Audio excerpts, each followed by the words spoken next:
रे छौरा लकवा वाला रे छौरा लकवा वाला रे छौरा लकवा वाला गेले गजुमा दे करन हाला चल चल बाबे ना गेले गजुमा दे करन हाला रे छौरा लकवा वाला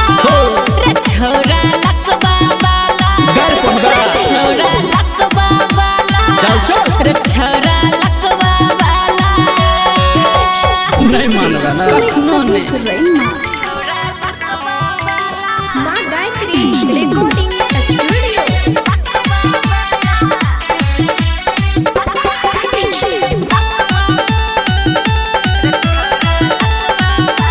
हे गई चल बाजार आई शॉपिंग करे बो तोरा रुपया में बजट खसेबो हाँ से किया अहिना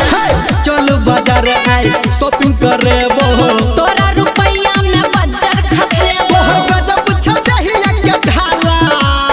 बाप रे बाप मुंह संभर के ओह गजब छजहिया के ढाला रे छौरा लकवा वाला चुपला रे छौरा लकवा वाला घर पर लगे छौरा लकवा वाला रे छौरा लकवा वाला ठीक छै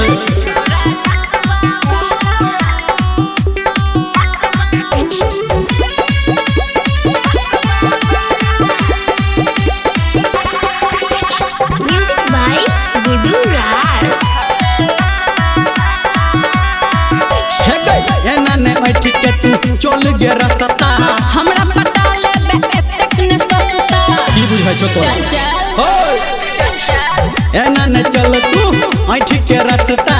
छोरी पटा लेबे एतेक ने सस्ता घर में न रह तोर तौताला